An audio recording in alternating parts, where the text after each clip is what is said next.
So today we'll start the fresh chapter, that is the biliary system.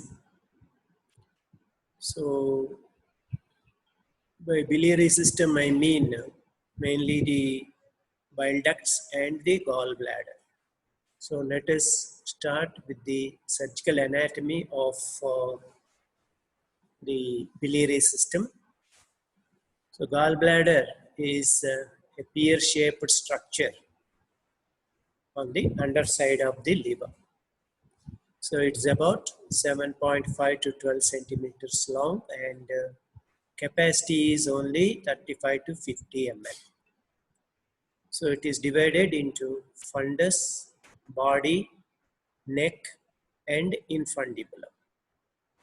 So this is just before the cystic duct.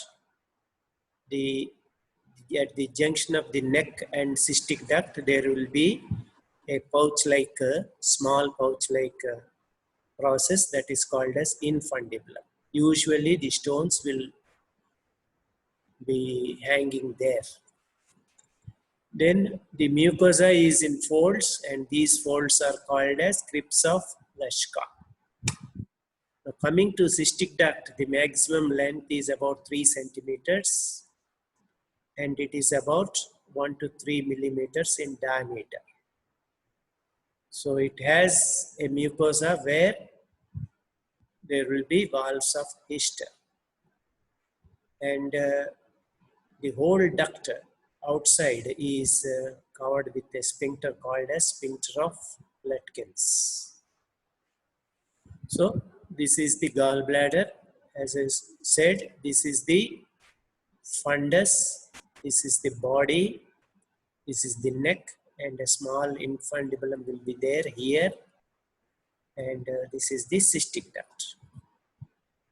We'll go to callus triangle later. Then common bile duct.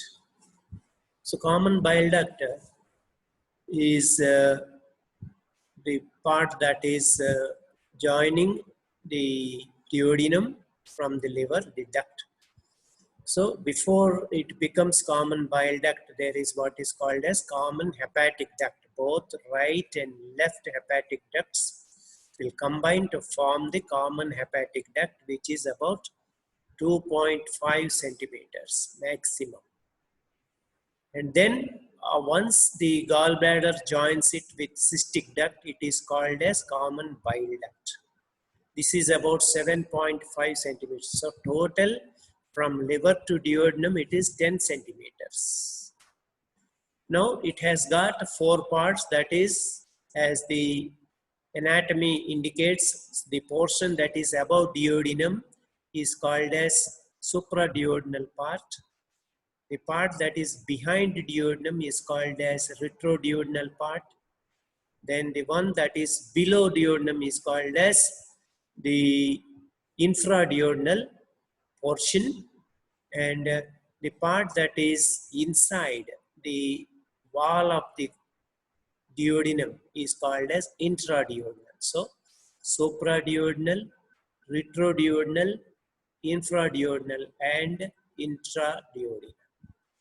Then before it joins the duodenum, the pancreatic duct is there, main pancreatic duct. It will also join the CBD, thereby forming the ampulla of Vater. Both of them will open at the papilla of the duodenum, where there is a sphincter called as sphincter of Oddi. So now, what is the blood supply of gallbladder? There is cystic artery, which is coming from right hepatic artery, which is a branch of common hepatic. So this is the common hepatic artery. After it has given artery, that is gastroduodenal, it will be divided into right and left hepatic arteries. From right hepatic artery, this is the cystic artery that is joining the gallbladder. And now there is what is called as callus triangle. So if you carefully see, it is the undersurface of the liver, the cystic duct, and the common bile duct. So this is the callus triangle. Its importance is the cystic artery is there, and there will be a cystic lymph node of Lund also here. So these are the anatomical aspects of the biliary system. So then what are the investigations of the biliary tree? So the first and foremost, bedside also you can do is the ultrasound.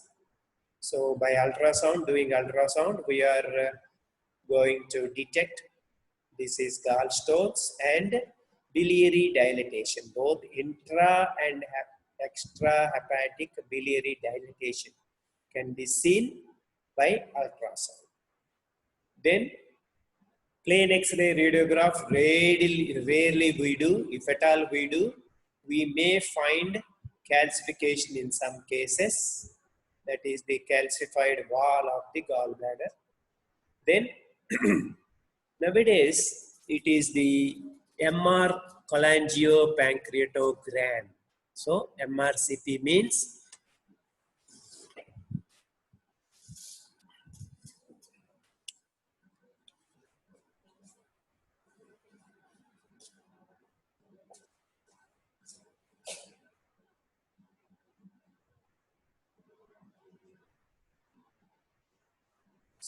magnetic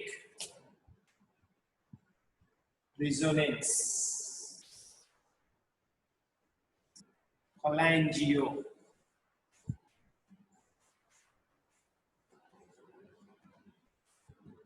In pancreatogram.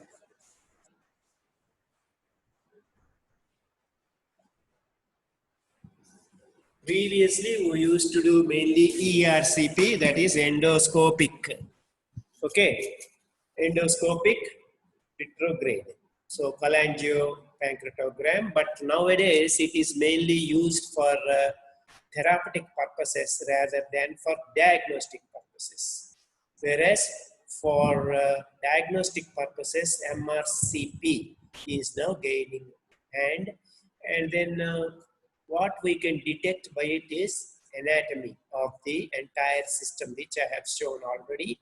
So this entire anatomy, or this is better. So this, of course, intrahepatic also will be there. Then this extrahepatic biliary system, entire system can be seen by MRCP. Then CT scan is the ultimate now for anatomy of the gallbladder and various lesions. Radioisotope scan is also there, mainly to detect the function of the gallbladder and the liver. But in specialty centers only, they do this scan. Whereas ERCP has become routine for mainly extraction of the stones, gallstones in the biliary system. So those things can be removed, or the biliary strictures can be dilated. So that is the purpose of ERCP. Then we have PTC, that is percutaneous transhepatic cholangiography. That is, you will a prerequisite for PTC is biliary dilatation, which you have to first see by ultrasound. Then only you can do this percutaneous transhepatic cholangiography. So what is the needle we use? Can anybody tell me? What is the needle with which we will do this cholangio, not PTC? Any idea? Okuda. Okay. The more famous one is there. You are correct. 14. Okuda. But what we do is so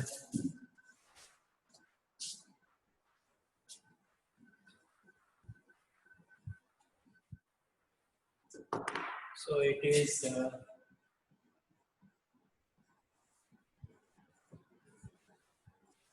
so Shiba's needle. So Shiba needle is the one which we routinely use. for penetrating the liver and then striking the, while aspirating, you will strike bile. That means you are in the biliary duct, dilated biliary duct. I already told you it should be dilated biliary duct only, then only you can do PTC. The absolute contraindication for PTC, yes, absolute contraindication for PTC.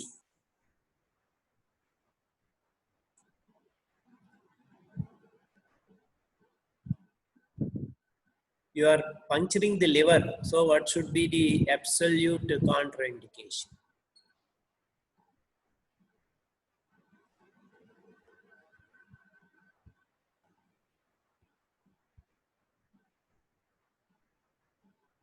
Huh? Difficult question. Previous inflammation need not be. Yeah. Anything else? Biliary obstruction is the indication actually. Biliary obstruction is the cirrhosis. Cirrhosis is partly correct. You are thinking medical causes. It is I can tell you, yeah, very good. 44 bleeding disorders. That is correct. So that is the, because the foremost complication of PTC is bleeding. So you should not do it in bleeding disorders. That is the first one. Then also the other one is, no, all the other answers are wrong. So mainly the bleeding disorders and a hemangioma of the liver also is absolute contraindication. Then of course endoscopic ultrasound, you can pass endoscopic ultrasound through this, and then you can visualize the biliary system, this portion mainly. Okay, so these are the investigations. Now, so one by one, let us see the representations of each investigation. So this is the calcified biliary stones, that is gallstones. Can anybody tell me how much percentage of gallstones are radio opaque? So these are radio opaque stones. How much percentage of gallstones are radio opaque?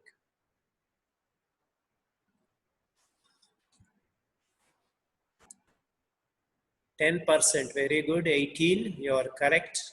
Even 45 also correct. 10%, it is almost reverse of renal stones, where almost 80 to 90 are radio opaque. Okay, good. Now this is the ultrasound. You can see this is the gallbladder and this is the stone, this is the stone. There are in fact multiple stones. Can anybody tell me what is this black? These two black things are there. What are they? They are almost in line with the stones. So what are they? On ultrasound. What shadow? That's what I want. They are shadows only. Acoustic shadow. Next best answer. Still better. Very good. 18 is not acoustic. It is post-acoustic shadow. So post-acoustic shadow. This is the correct answer. Even 4-8 and 7-4 also correct. But correctly means it is post-echoic shadowing. So these are the two. They are not ducts as somebody has said. They are post-echoic shadows. Okay. So that is the characteristic finding of gallstones. Now this is the CT scan. This we will study porcelain gallbladder. This is a dangerous condition. See, this is the porcelain gallbladder where the calcification is there. It can lead to malignancy also. So that is CT scan. Now This is endoscopic ultrasound. The endoscope and ultrasound is in the duodenum. So you can see now, these are the ducts. So this is the CBD dilated, and the pancreatic duct, this is also dilated. So this is a two duct sign, which is very typical of obstruction, right? So that is the thing. Now, so this is MRCP. You can see that there is intrahepatic biliary dilatation.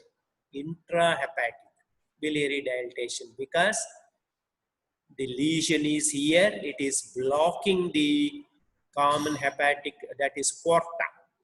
So the junction at where the bile duct, that is both right and left ducts, leave the liver is called as porta. I will show you in this diagram. So this is the porta. Suppose there is lesion, some malignancy here. Both right and left ducts and common hepatic ducts are blocked. So once they are blocked, there is retrograde dilatation of the intrahepatic bile ducts. Within the liver, there will be dilatation. That's what is being shown in this picture. So these are all bile ducts, multiple right and left ducts are dilated. So this is intrahepatic biliary dilatation by MRC. Now you can see the actual ERCP. So this is normal ERCP, whereas this is abnormal. See here, this is duodenum, and of course pancreatic duct is not well visualized in this picture, but you can see the common bile duct. This is normal size common bile duct. Whereas here, if you see, the common bile duct is dilated, and there are multiple radiolucent shadows. So what are they? Multiple radiolucent shadows are there. What are they? In the common bile duct. Yes? What are they? Not that difficult question. If you have followed my earlier thing, this 5-10 minutes, you can easily diagnose them. What are those multiple radiolucent shadows? Yes, they are stones. So gallstones, correct. So 18 and 16, you are correct. Not gallstones. 16, you have written gallstones. You should not say them as gallstones. They are biliary stones. So cholangiolethiasis.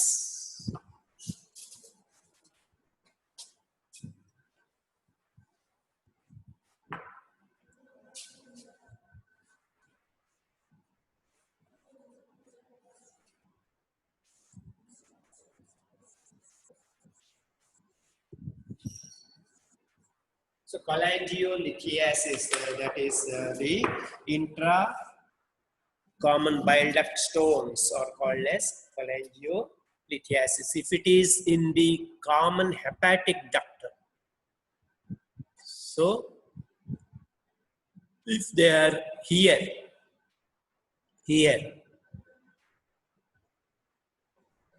so they will be in the CHD. Okay. So all of them are called as intrabiliary. Okay. So multiple names are given, but the safest name is cholangiolethiasis. Sometimes the stones may be there here also. So cholangiohepatolithiasis, that means within the liver substance there are multiple ductal stones.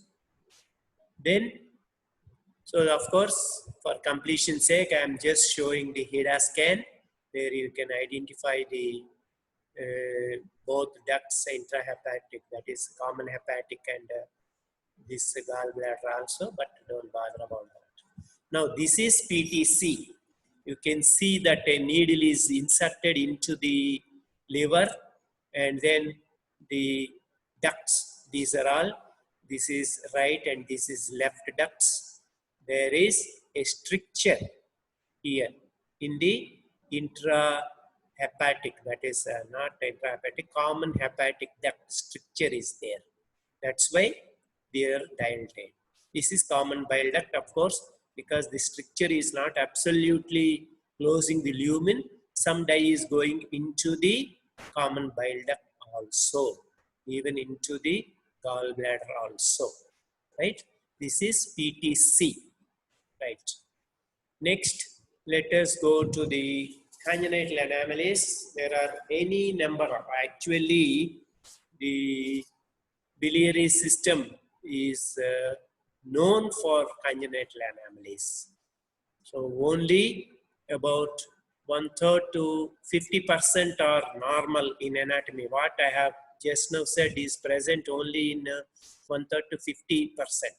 Whereas remaining patients, there will be gross anomalies of the biliary system, the arteries, the veins, everything. So there is a lot of anomalies. So first of all, there is absence of gallbladder, very rare of course. Sometimes double gallbladder, number maybe need not be double, maybe triple also. See here, there are double gallbladders.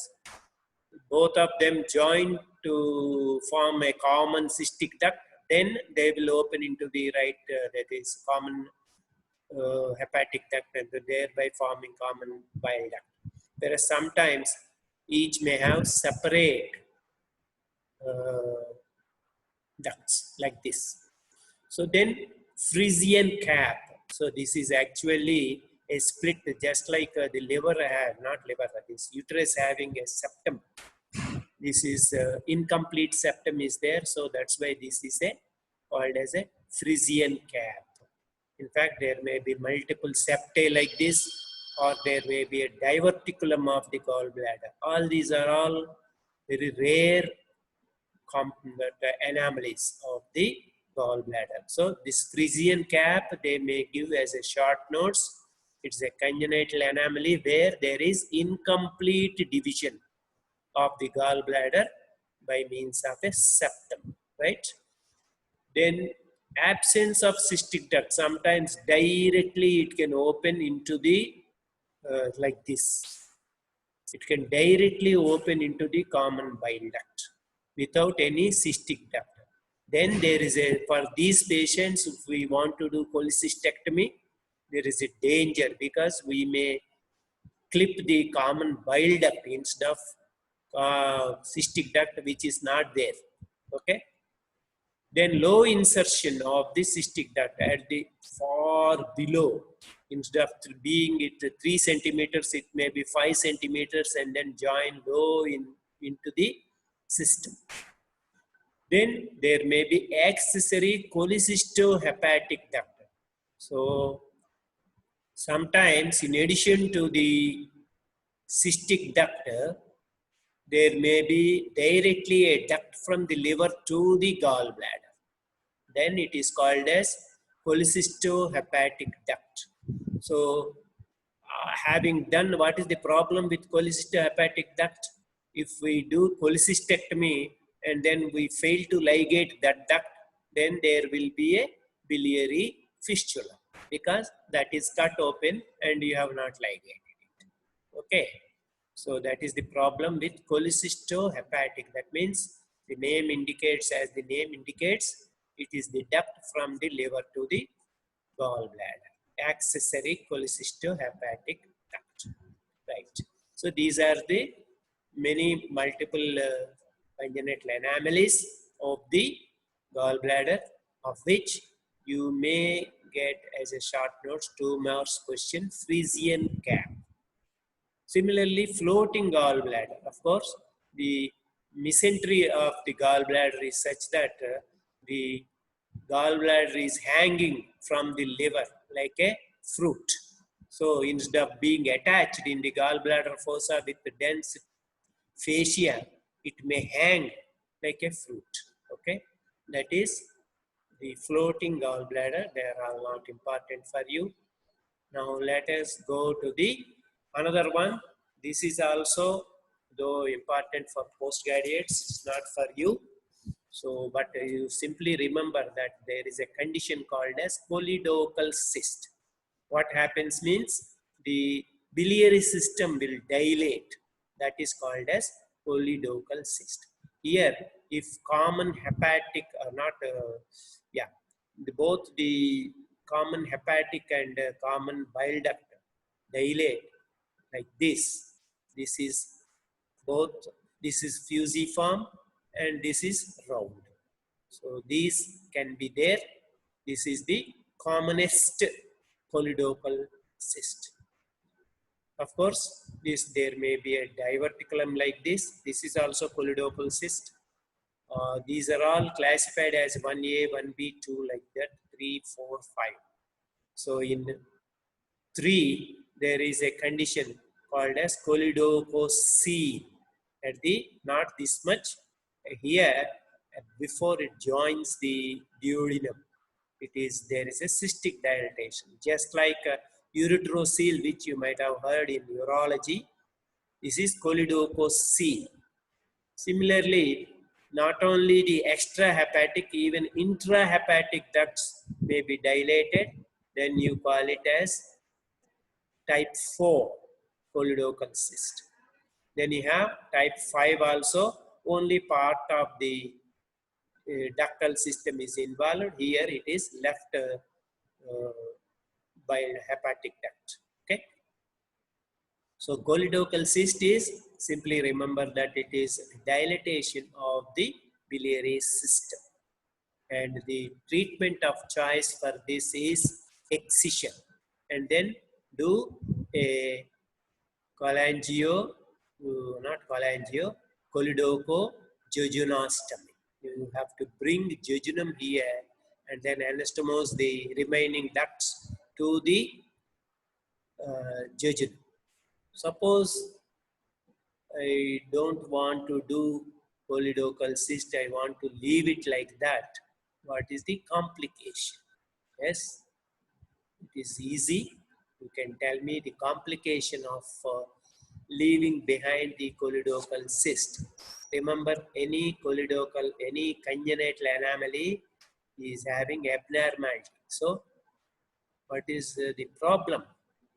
If we, yes, very good, both all of you, 48, 41 and 14. 41 has given a correct answer. Rest also gave almost correct. So it is cholangiocarcinoma. That's why you are supposed to remove this choledochal cyst and then anastomose to jejunum. This may usually seen in females of about 40 years and then below 40 actually, presenting with various symptoms or asymptomatic, incidental finding also. So usually obstructive jaundice or a mass abdomen in the right hypochondria, right? I think you have known enough about it. More than that is not necessary for you. Similarly, there is another condition called as extrahepatic biliary atresia.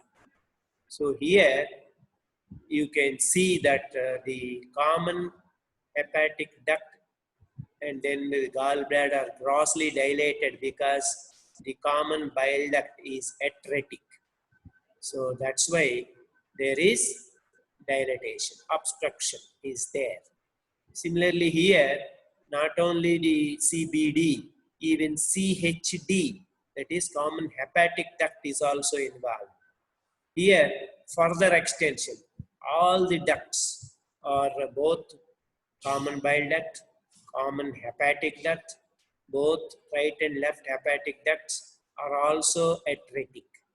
So this is complete extrahepatic biliary atresia, where the patient, that is the child, has no way out for the bile to come out.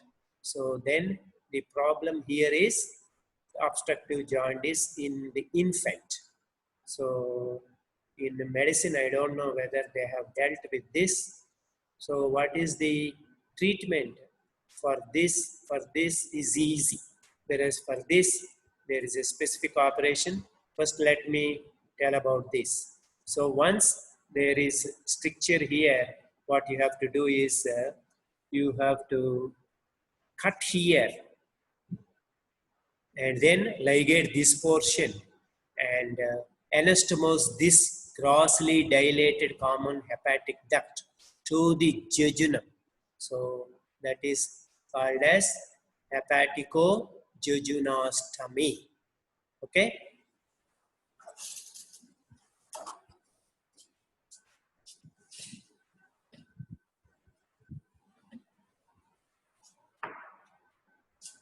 So this is grossly dilated common hepatic duct to which we will anastomose the jejunum like this, or of course you can anastomose like this also. Like this you can anastomose. So that is the hepaticojejunostomy. Hepatico.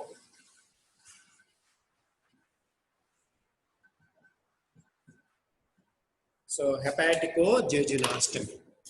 Of course, here it is both the ducts are patent, whereas even common hepatic duct is also blocked. So here, either individually or joining these two, you can still do a hepaticojejunostomy. Whereas here, there is no place for you to put the jejunum and then anastomose. So there is no dilated portion. Then what we have to do? Can anybody tell me what we can do here?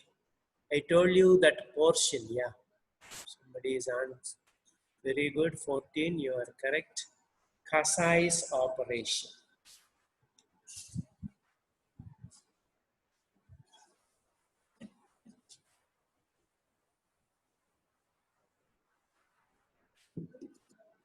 So because there is no dilated portion, let us hope that there is dilated portion in the liver. So what you do is, here, this is already I told you, this is called as porta. So this is porta. So you just open up this portion so that let us hope that the bile will trickle here. Once there is bile is trickling, what you can do is put the jejunum here and then anastomose. So because this is porta, it is called as portoenterostomy or jejunostomy, whatever you call. That is also called as Kasai's operation.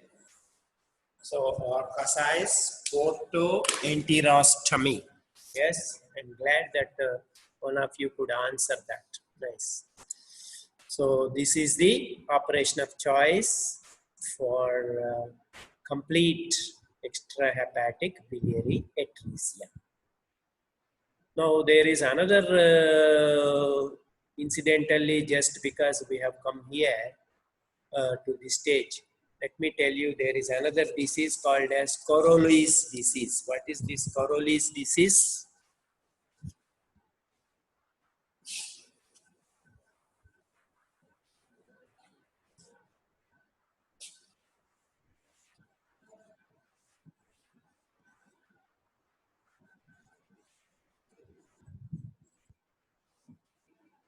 So Coriolis disease is also there.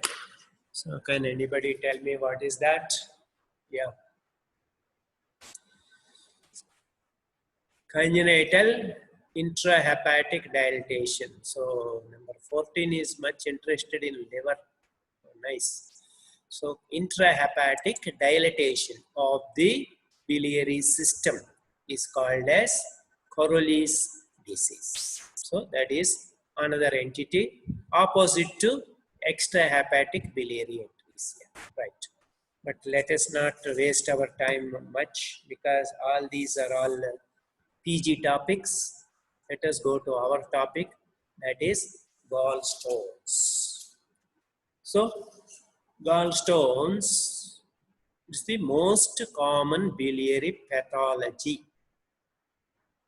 It is also asymptomatic in more than 80 to 85%. It is asymptomatic, gallstones. So usually they are detected incidentally.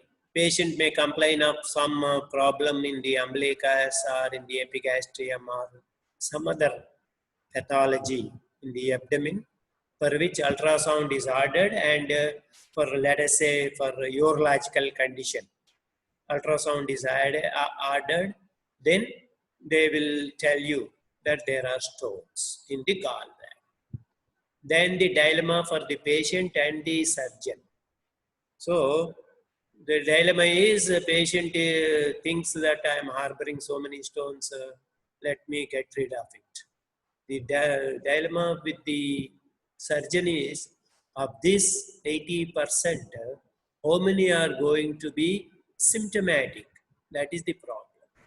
But suppose I deny surgery, my neighbor will do surgery. He will tell that this fellow doesn't know anything. They will give complications in the long run, all sorts of complications which I am going to tell, he will reveal and then get benefited out of it. So by doing lab quality. So it is a very tricky thing, but as far as possible, we are not supposed to operate on asymptomatic patients unless he or she has other problems. Of course, actually, gallstones previously used to be very common in females. That's why the adage has come. That is female, 40, fatty, fertile, frothy. That is the common patient or typical patient of gallstones is female, 40, fertile, fatty, frothy. Frothy means she has excess of fat in the stool. Okay. Now, what are the types of stones? These types, of course, in India, this is not common, but in foreign, this is common. Cholesterol stone. Actually, here it should have been cholesterol stone because cholesterol is usually solitary. That's why it is called as cholesterol solitaire. So usually it is solitary, but it is not common in India, whereas the other type, common type in India is mixed stones. Some 80% of stones in India are mixed stones, mixed cholesterol and pigment. Now, what are these pigment stones? They are either brown or black. Two types of pigment stones are there. So, they are common in Asia because of this particularly black stones, because of hemolytic anemias. There may be pigment stones. Excess of pigment is there in the bile that is reaching the gallbladder. Right? Now let us go to the etiology. So what are the etiological aspects of the thing? Actually, it is the cholesterol that is the problem in all these stones. So cholesterol is insoluble in water. That's why it tries to precipitate. But what will happen is these phospholipids that are there in the bile will keep them stable by forming what are called as micelles. Suppose the concentration of cholesterol is increasing, as I said just now, a fatty woman or hyperlipidemias are there, then they will get precipitated. Similarly, the concentration of phospholipids and particularly bile acids, these are the main agents that keep this cholesterol in solution. Suppose the bile acids due to some reason are decreased, then there is increased stone formation. And usually, as I said, it is the mixed stones. Mixed means both cholesterol and calcium, bile acids, bile pigments, phospholipids, all are there. So in this cholesterol stone, it is almost 99% it is cholesterol, whereas it's in mixed stone, it is from 50 to 90% is cholesterol. Okay. So that's what I just now said. Now let us go to this diagram. So here, suppose the gallbladder itself is at fault. It is not empty. So more and more bile supersaturated with cholesterol is accumulating in the gallbladder. That means there is a chance of stone formation. Similarly, actually the gallbladder is the concentrating sac actually. It will concentrate the bile to any extent of a maximum of 10 times. It will absorb the water. So if the absorption is more, then the problem is the stones will be formed. Similarly, if it is because of the problem here of, just like in calculus disease of the renal system, where the excretion of the urine is at fault because of some obstruction or functional, then there is chance of stones fall. Then of course, what are the conditions where there is supersaturated bile? That means supersaturated with cholesterol. What are those conditions? Of course, with age, man tend to accumulate. Man means not only male gender, human being. So as they age, there is saturation of the bile. Similarly, I already told you, females, there is more tendency. Of course, genetics, that is hyperlipidemias, obesity, fatty, that's why I said fatty. Female, fatty, and fertile also is there. So diet also rich in fats. So these are the conditions when there is chance of stone formation. Now, coming to this cholesterol nucleating factors. So the problem in mucus, glycoprotein, and some infection which is not allowing the cholesterol to be in solution. So there is chance of stone formation.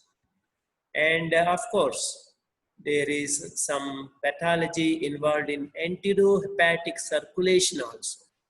Suppose we have removed the bowel, or there is increased transit time. So then the bile will be, this absorption is, this enterohepatic circulation is affected, and the stones formation is more. Okay, cholestyramine is the one which will try to keep the cholesterol in balance. That's why it is being given as a medical treatment for these conditions. So this is what I said. So this is the example of multiple mixed stones. These are all mixed stones, and if you carefully see, this is called as faceting. So these are all called as faceting. See this faceting. So faceted stones, multiple mixed stones, is the commonest manifestation of gallstones in India, right? Then pigment stones. Of course, here, though they are called pigment stones, they are not pure pigment stones. At least 30% of them may be cholesterol. And I already told you they are either black or brown.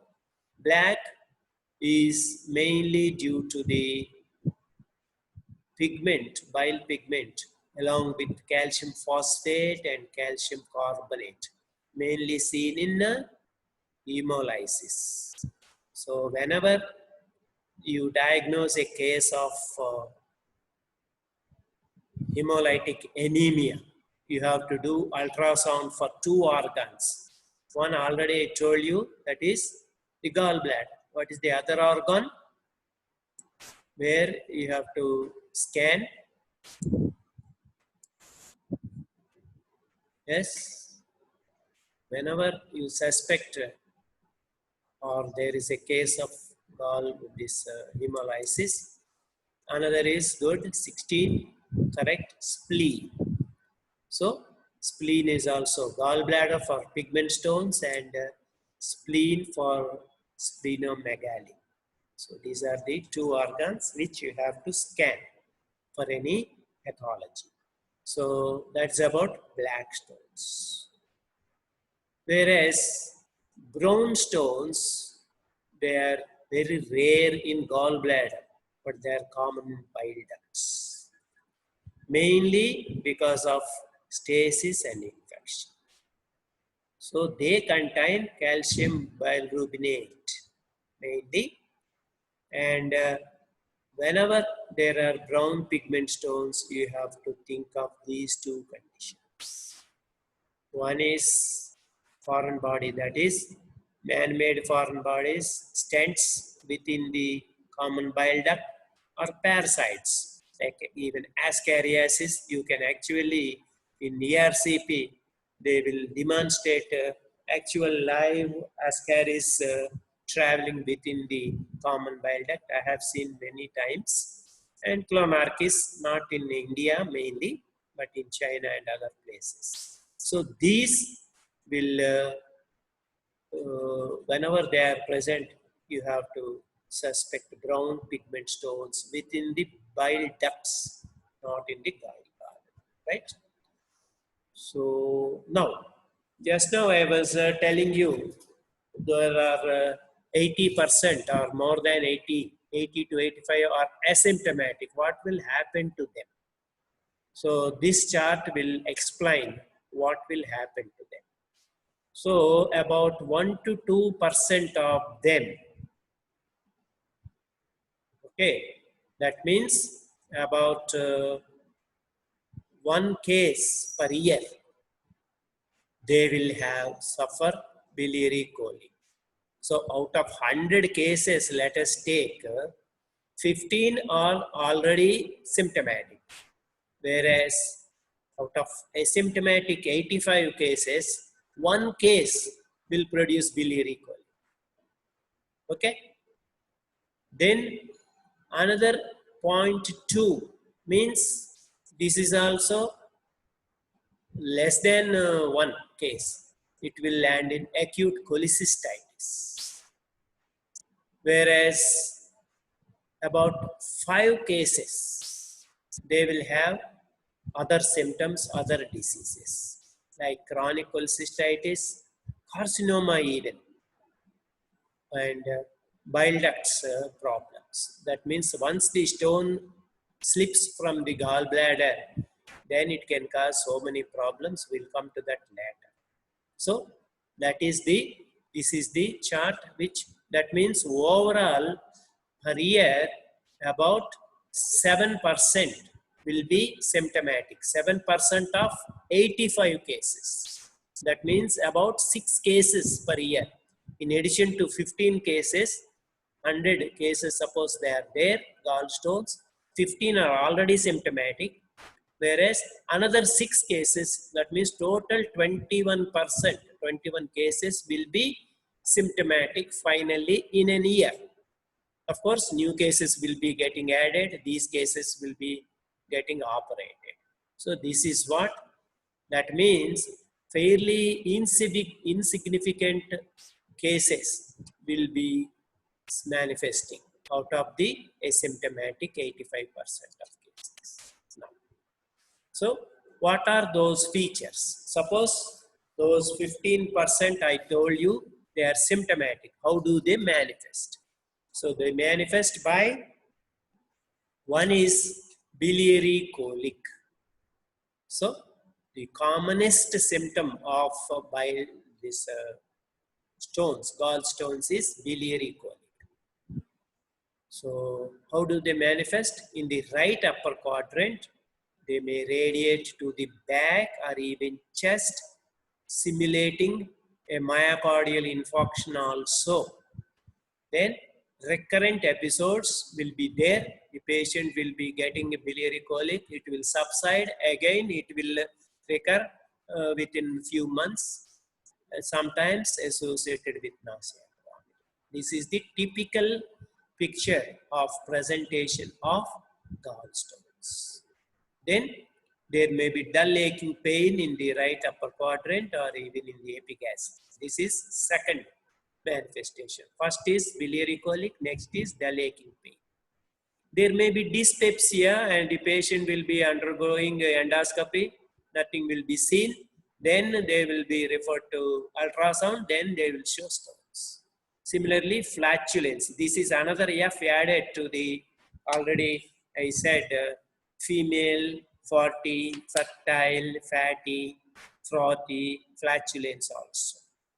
Then food intolerance to the fats. Whenever the patient takes high quantity fats or foods containing fats, then they will get biliary colic. And some patients may have altered bowel frequency. Again, because of high fat content of the stools, they may have altered bowel frequency also. Also, because of the changes in the bile also, they will have altered bowel frequency, right? So these are the manifestations of which biliary colic you have to remember at least. So once you have thought of a biliary system stones, that is gallstones mainly, what are the investigations? The first and foremost is ultrasound abdomen alone. No other investigation is necessary for you to diagnose gallstones. So, as I already told you, they are mainly incidental, but they may be ordered in symptomatic cases also. Then you will confirm the diagnosis of gallstones. So, what is the treatment? Once you have diagnosed that there are gallstones, if they are incidental and asymptomatic, you observe them. Till they become symptomatic, you have to observe. That is the correct treatment. Once you see gallstones, you should not prescribe Labcoli. That is the clear mandate. That is, asymptomatic patients don't operate. Because already told you, only 6 of them will be converted to symptomatic. But having said this, when do you have to do prophylactic cholecystectomy? So in diabetics, you may be knowing, but before I tell you why you have to do a prophylactic cholecystectomy in diabetics, can you answer that question? Why we have to do in diabetics prophylactic cholecystectomy?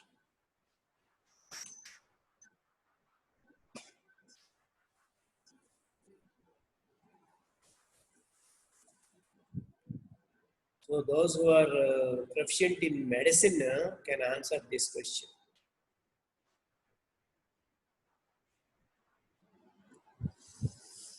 So what is the characteristic of myocardial infarction in diabetics?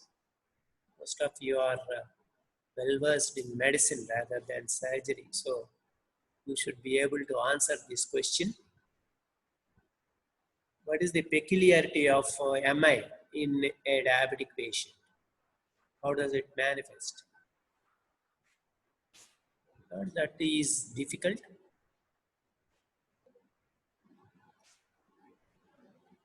Not able to answer? Okay. So, just like in MI, even in gallstones also, the disease may be silent. So, you might have heard that in MI, with the diabetics having MI, it may be silent MI. Patient might have suffered MI, may not manifest. Once the patient goes to the clinician, then they will tell, you have suffered, already you are lucky that you are still alive. So similarly here also, it may be silent. That is one reason. But the main reason is, as you know, they are more prone for infections.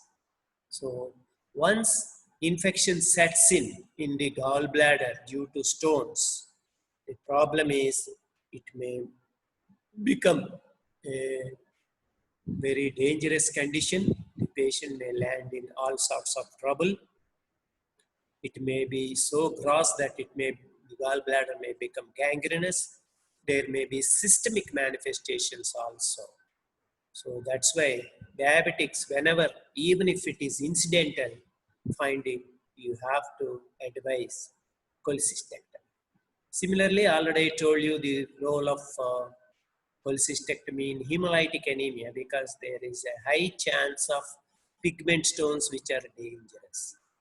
Similarly, as a precautionary measure, those who are undergoing bariatric, that is this metabolic surgery too, as a surgical treatment for obesity, they will invariably do cholecystectomy. So these are the three conditions where we have to do prophylactic cholecystectomy. Previously, another condition used to be there, that is the typhoid, but typhoid being not very common nowadays, it is not included here, but one may include it if he desires so. So diabetes, congenital hemolytic anemias, and bariatric surgery. Of course, if it is getting complicated by biliary colic or cholecystitis also, you can do cholecystectomy, right? Of course, we'll go to that later. So this is the already shown you the ultrasound gallstones with the post-acoustic shadowing, right? So before we leave, let us discuss the complications of gallstones. Suppose one may ask you, the patient, I don't want to get operated. Then what you have to tell? In symptomatic patients, what they can produce. So in the gallbladder, it can produce biliary colic, already we have discussed. Sometimes it can lead to this biliary colic may not subside as usual, and the patient will land in acute cholecystitis. This is when the gallstone blocks the cystic duct. And I already told you about the infundibulum. The gallstone will land in infundibulum just near the cystic duct, and then it will block the cystic duct. Thereby, there is acute dilatation of the gallbladder, resulting in, whenever there is stasis, there is opportunistic infections. So acute cholecystitis. Similarly, presence of gallstones can lead to chronic inflammation also. Some say it is same spectrum. Acute is at one end, chronic at another end. So chronic cholecystitis, as I already told you, as a complication of acute cholecystitis, it can become empyema of the gallbladder. That means the gallbladder is filled with pus. That is called as empyema of the gallbladder. Similarly, mucosine, that means the infection has subsided, but the gallbladder obstruction is not subsided. Stone is still stuck there. Then what happens is, all the pus, the bile will be absorbed, whereas mucus will be filling. So then there is what is called as mucocele of the gallbladder. And sometimes, rarely, it can even perforate, gallbladder perforate. But usually, it will be stopped by into producing generalized peritonitis by the omentum. So, it is usually localized peritonitis in case of perforation of the gallbladder. Suppose the stone manages to slip into the bile ducts, then there also it can obstruct. That is called as biliary obstruction. One of the common causes of obstructive or surgical jaundice is biliary obstruction by stones. And as I already told you, whenever there is obstruction, it will lead to cholangitis. And similarly, acute pancreatitis also. So for acute pancreatitis, I should tell you that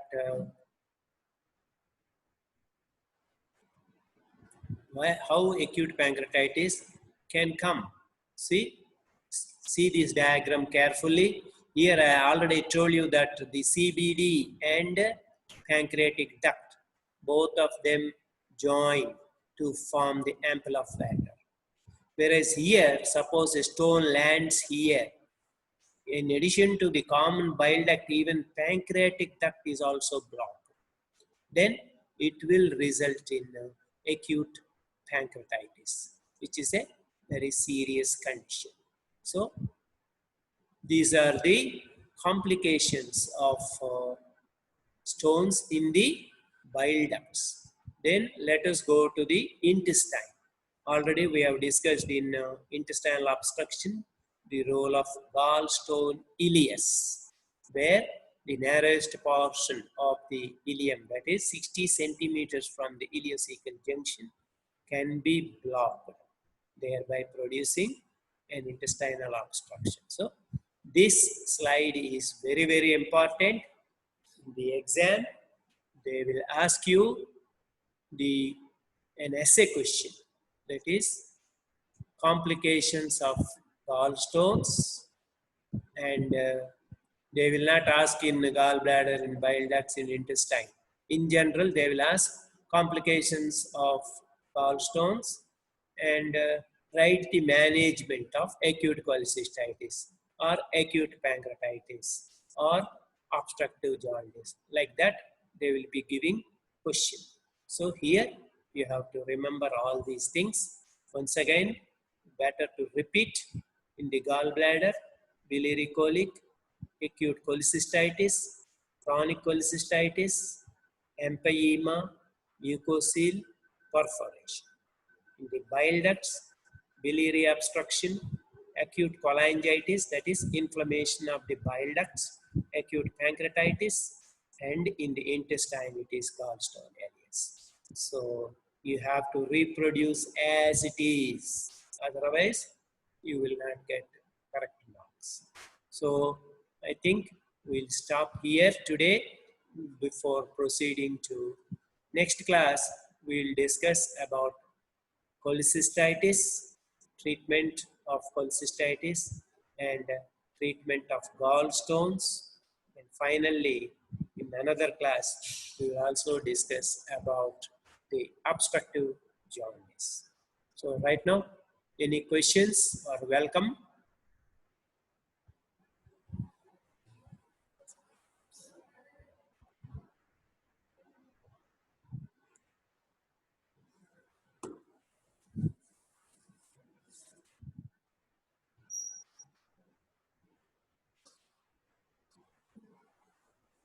How do I know that all of you are listening or not?